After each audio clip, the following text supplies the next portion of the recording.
Good evening. This is the July edition of Operation City on the Hill. I'm your host, Robert Maynard.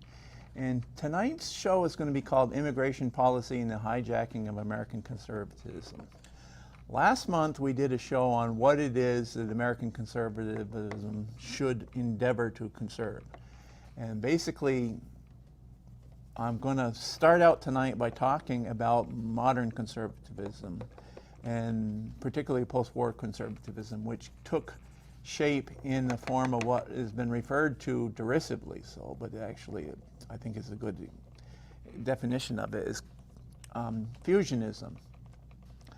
Conservatism was trying to conserve the ideals brought about by the American Revolution, the Declaration of Independence, and the idea of limited government, individual liberty, community, family, is a bottom-up way of forming society with maximum individual liberty under law. Towards the end of the 19th century, coming out of the Civil War, going into the 20th century, you had the rise of a movement called the Progressives. Now, the Progressives were a little bit impatient with the progress that was being made under a regime of limited government. And they wanted to see progress, particularly, there was two forms of progress they wanted to see. One was to become an industrial power and be able to compete with the industrial nations of Europe. And these were Taylorists, but they were Harvard Business School graduates, and they thought in order to have progress, you have scientific management of society the same way you do management of big corporations. So you have these Harvard Business School graduates, the best and the brightest, that are going to manage society. On the other hand, you had the social justice advocates who believed that social justice could be achieved in society by having the best and brightest people from the fields of social sciences to socially engineer the perfect society. What they both had in common was that the ideal society, whether it be a society of justice or industrial progress, is to be achieved by having the best and brightest manage a society from the top down, and the role of government is to be expanded and increased to do all these good things. Now, what was at stake, what was in contest here, what was the argument here was not whether or not we should have progress or social justice or whether or not we should take care of the poor. That was really not what was being contested. So the ends weren't really being contested, it was the means. The collectivist approach that gave rise to the progressive movement and wanted to see action by centralized government. And the traditionalists and libertarians, who were part of the same movement at the time, wanted to see bottom-up movement naturally from, or what is called a spontaneous order rather than the politically managed order. So this was at the heart of when in the early 20th century, when the progressives gained power, they started to expand the role of government. And you had thinkers on both sides of the Atlantic didn't think this was a good idea. Hijacking, he wrote this book in 1948, Road to Serfdom, and he was saying that the road that Germany traveled, that paved the way for Nazism, was through centralization of political power. By the time Hitler came to power, he had reins of power because the Weimar Republic, who was a social democracy, had centralized political power to do all these great things. And so Hitler says, oh, gee, he made it easier for me. So he called it the road to serfdom, and he was saying that the Western democracies were pursuing the same road. And that's what these kind of ideas gave rise to post-World War II conservatism. In the beginning, you had libertarianism. And then you have the traditionalists. The libertarians were more focused on the individual liberty. The traditionalists were focused upon family, community, and this bottom-up society. But they both saw the centralization of political power in the state as to be something that was a threat to their ideals. And then finally you had the anti-communists who came and became the third leg. So you had this stool of libertarian individual liberty, traditionalist family and community, and anti-communism. They came together. And as long as this was seen as an ideologically coherent movement, you're opposing communism because it is a top-down, bureaucratically organized way of approaching society that is a threat to individual liberty and to local community and its bottom-up way of organizing society. So this formed a coalition which became the nucleus of the post-World War II conservative movement. And like I said, the first group that became part of, to react to the centralization of political powers of libertarians, or at one time was referred to as classical liberalism. Through Jefferson and Locke and a lot of the founders, classical liberalism played a large role in America's founding. As opposed to modern liberalism, classical liberalism was individual liberty, decentralization of society, political power in society. So this was an approach to organizing society that defined American conservatism vis-a-vis conservatism as it was known throughout the rest of the world. Conservatism, as it was known in the rest of the world, was blood and soil, monarch, like king and altar, preserving the old traditions of the old way. Well, we broke away from that in the Declaration of Independence, Revolutionary War. We broke away from that, and we had a Declaration of Independence that we hold these truths to be self-evident. So it's a new tradition, a new order for the ages that I've talked about before. And that is what we're supposed to be conserving, as opposed to the old European blood and soil or certain people in a certain place. So this is what I'm arguing is should have defined conservative movement. In time, we started to shift away from that and became more defined by what we were against and what we were for. And I've warned people about this over the years, and now my argument is that conservatism in America has been hijacked. And the example of the issue that highlights this more than anything else is the immigration issue. And so that's what I want to go into tonight, that the immigration issue of restriction of immigration has become synonymous with conservatism, and it's become probably the hottest button issue among a lot of conservatives today. And they're really worried about illegal immigration. But I'm saying that a lot of the leaders of certain elements within the conservative movement aren't just focusing on illegal immigration, they're focusing upon restricting immigration, period. And I think it's because their definition of conservatism has altered, hijacked from what I believe the traditional American definition of conservatism is. So first, what I'm going to do is I want to show a clip of a young progressive discussing the potential of open immigration with Socialist Congressman Bernie Sanders. Now, Bernie is aghast at the idea of open borders, because this young progressive thing was a good way to help the poor. And he's pointing out, well, that's a right-wing proposal, which a lot of young leftists, what is he talking about? But actually, he's right. The open immigration historically has been associated with the libertarian wing and the classical liberal wing of American conservatism, not for reasons that he gives. But I want to go into that for just a second, if you give me a minute. Take a look at this. Okay. Let's start here.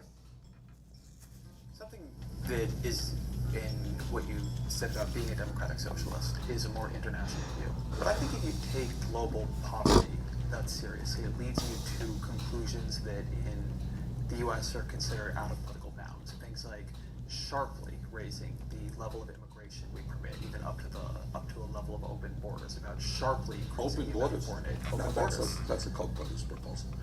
The idea, of course. I mean, that's a right-wing proposal, which says essentially there is no United States. But it would make a lot of global poor richer, wouldn't it? And it'd make everybody in America poor. Then you're doing away with the concept of the nation state. And I don't think there's any country in the world which believes in that. If you believe in a nation state, or in a country called the United States, or UK, or Denmark, or any other country, you have an obligation, in my view, to do everything we can to help poor people. What right-wing people in this country would love is an open border policy. Bring in all kinds of people who work for $2 or $3 an hour. That would be great for them. I don't believe in that. I think we have to raise wages in this country. I think we have to do everything that we can to create the millions of jobs. You know what youth unemployment in the United States of America today? If you're white, a white kid, high school graduate, 33%, a Hispanic, 36%, African American, 51%. You think we should open the borders and bring in a lot of low-wage workers? Or do you think maybe we should try to get jobs for those kids?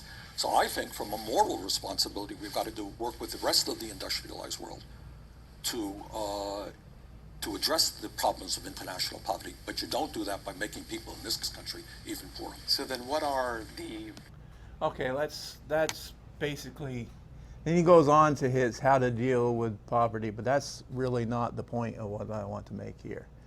Basically, he's talking about, and he starts, the question starts with expanded immigration.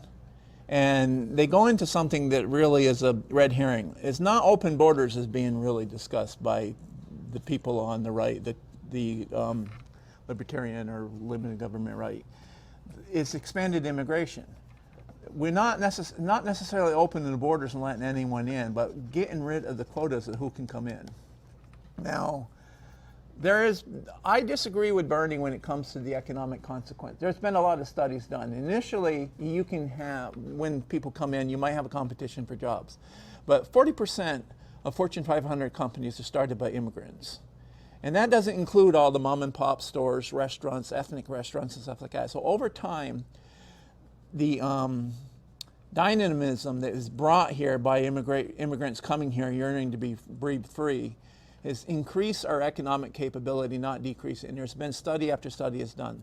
And this is something, it's not just a question of economics, because it's a question of natural rights. The American founders, classical liberals, believed that the right to trade, free trade, with anybody that you can get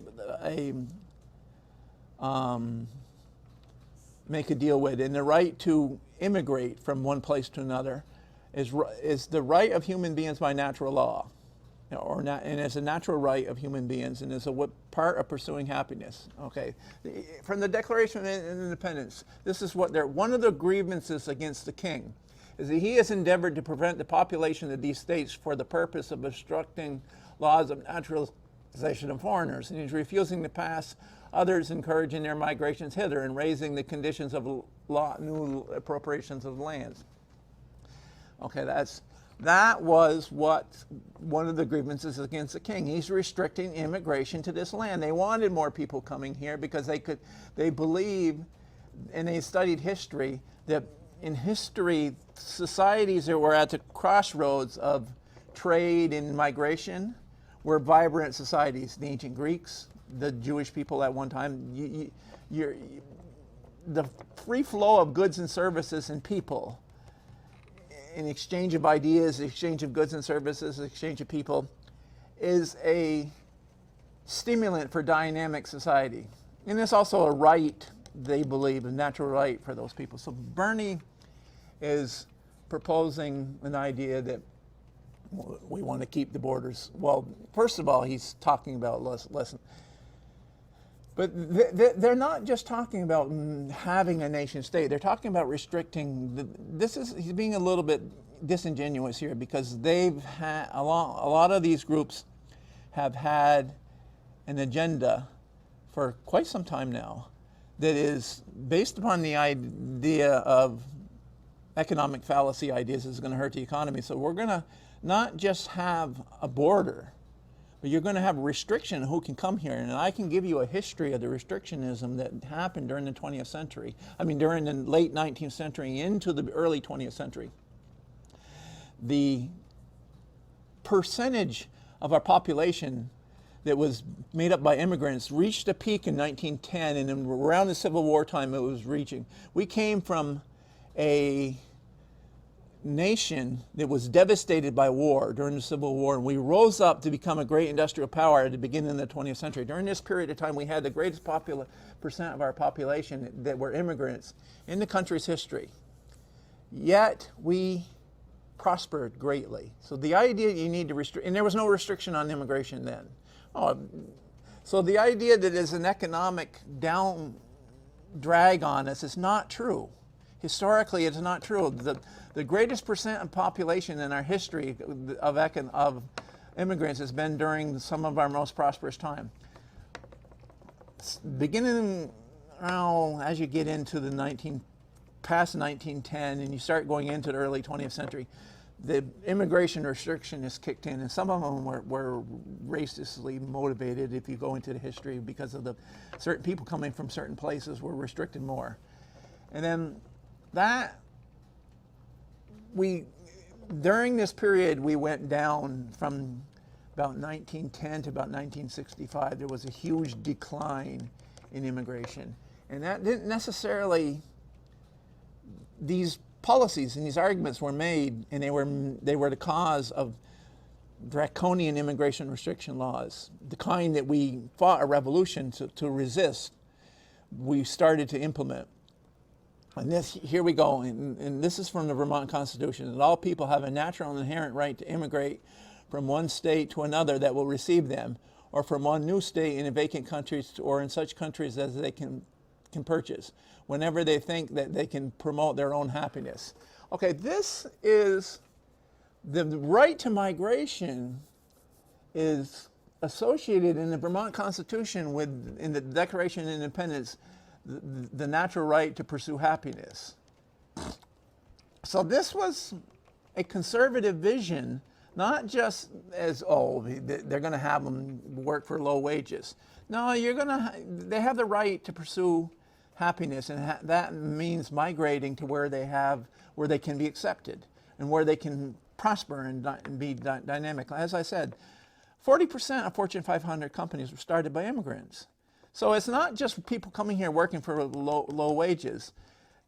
And again, you have all these ethnic restaurants, mom and pop stores, and there might be, you can have some anecdotal evidence in certain instances where this job is taken, but over time, the immigrants coming here create more jobs than they take up. It's an economic plus all the way around. Plus, it's the right thing to do. We hold these truths.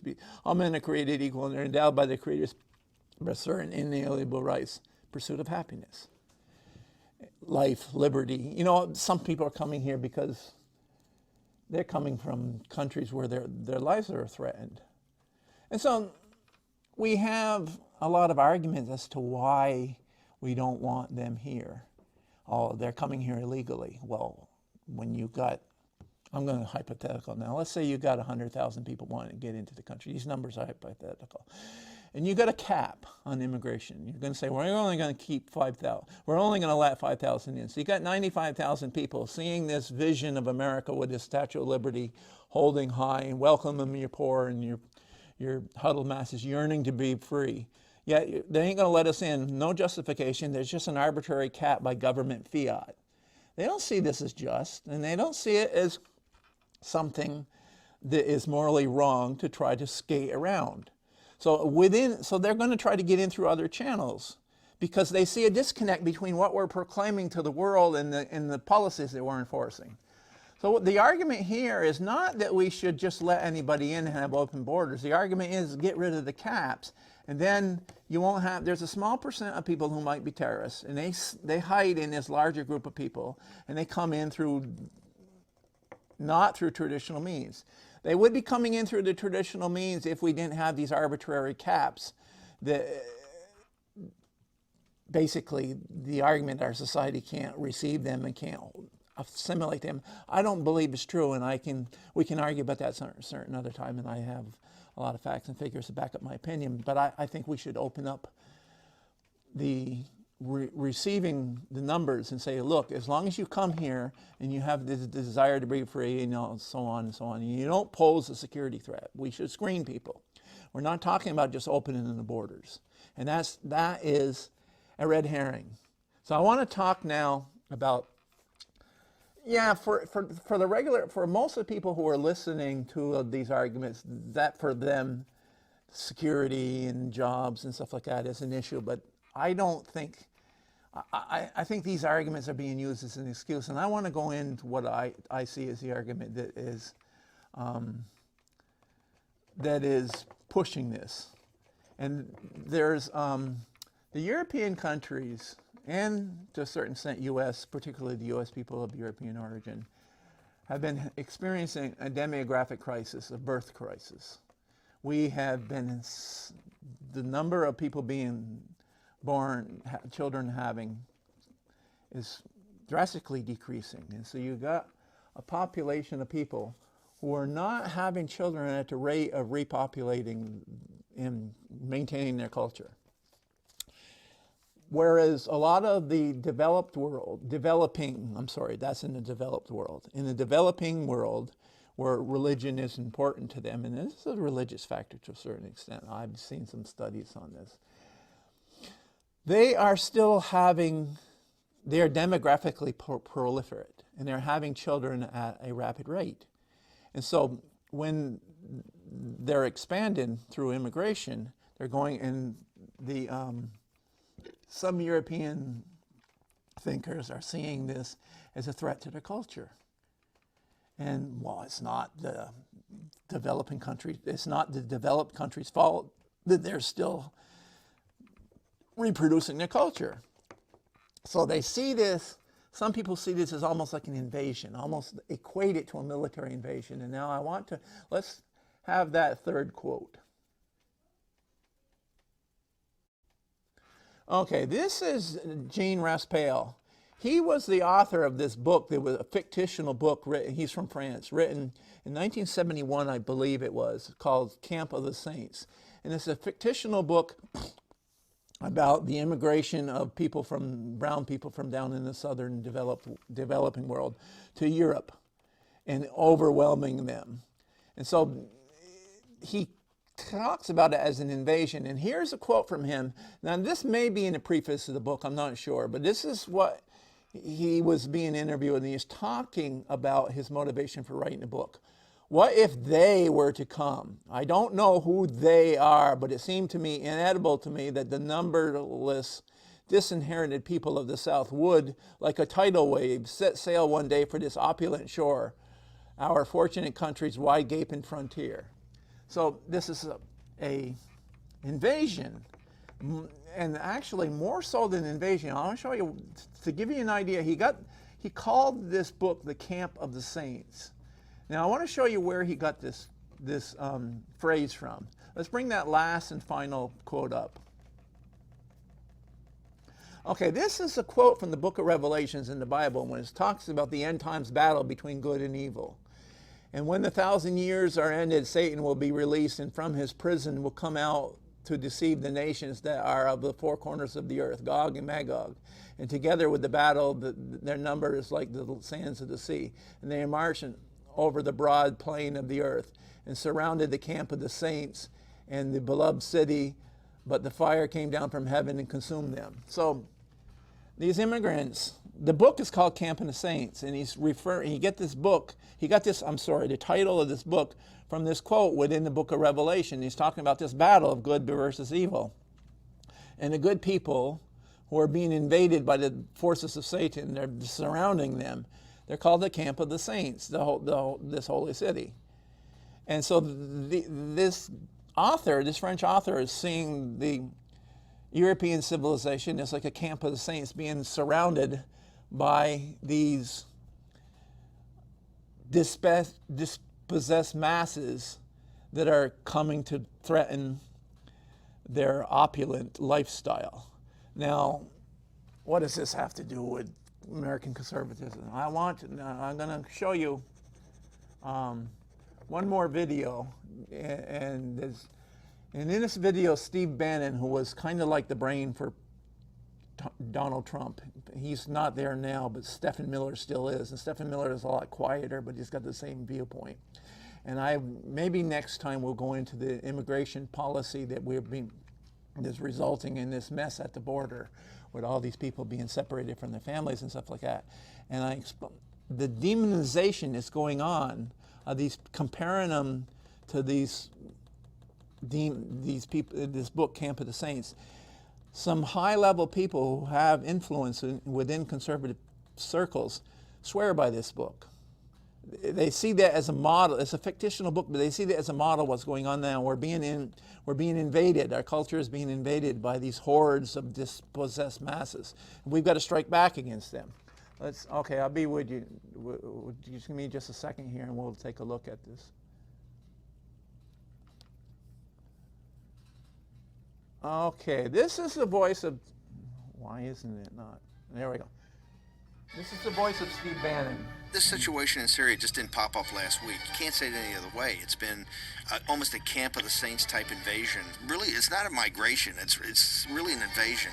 I call it the camp of the saints, off of the apocalyptic novel written in France back in the 1970s that people said was racist and nativist. I mean, this is camp of the saints, isn't it? This kind of global camp of the saints. We are in an outright war against jihadist Islamic fascism. What we call this Muslim invasion of Europe. I don't know how you call it any other thing, but a Muslim invasion. This thing just didn't happen by happenstance. These are not war refugees. It's something much more insidious going on. There's something deeper when they see the potential civilizational jihad as personified by this migrant crisis. There's clearly a fifth column here in the United States that needs to be dealt with. Don't we have a problem? We've looked the other way on this legal immigration that's kind of overwhelmed the country. When you look and it's got 61 million, 20% of the country is immigrants. Yeah, no, is that not a massive problem? We just got to figure out who is here. There's at least some portion of quote unquote Muslims that are, if not radicalized, at least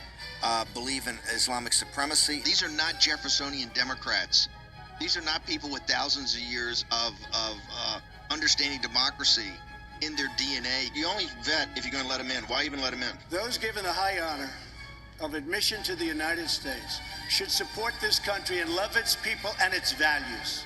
We cannot allow a beachhead of terrorism to form inside America. We cannot allow our nation to become a sanctuary for extremists.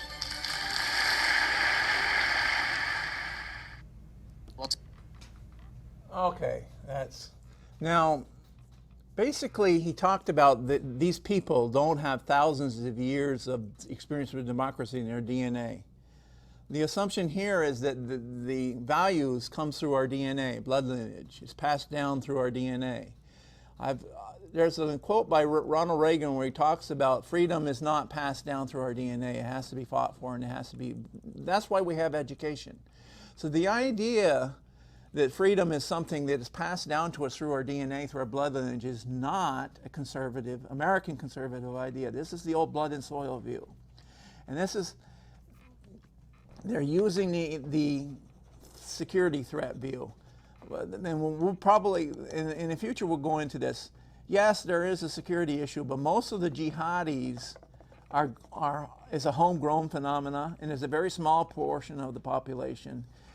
If we look at the statistics realistically, what's really going on here? Is this really about immigration, or is do we really, or is this really about security threat and fighting jihadis? If so, let's talk about that. Let's discuss the numbers, and let's take a look at the percentage of the Islamic population that's coming here, and let's look at the numbers of where jihadis come from. A lot of studies have shown the overwhelming number of jihadis in America, which overall they're a very small percent of the population. But they're not coming in through immigration, and those that did come in through immigration came here legally anyway. It's a very small percent. They're homegrown. There's a homegrown educational opportunity, and part of the educational opportunity that is affording them is that we're getting away from we hold these truths to be self-evident, which is very attractive to them. More than anything else, they are scared to death that that their young people are going to be attracted to the American vision of we hold these truths to be self-evident. That vision is the best offensive against jihadism. So they're afraid of jihadis, yet they are promoting a vision, these people don't come here with thousands of years of democracy in their DNA. Well, no, because values aren't passed on through DNA. They're passed on by education. So we'll talk about this a little bit later on in the future, and this has been Robert Maynard in the July edition of Operation City on a Hill, and in the future we'll talk about this conflict of ideas and values. Thank you very much, and have a nice night.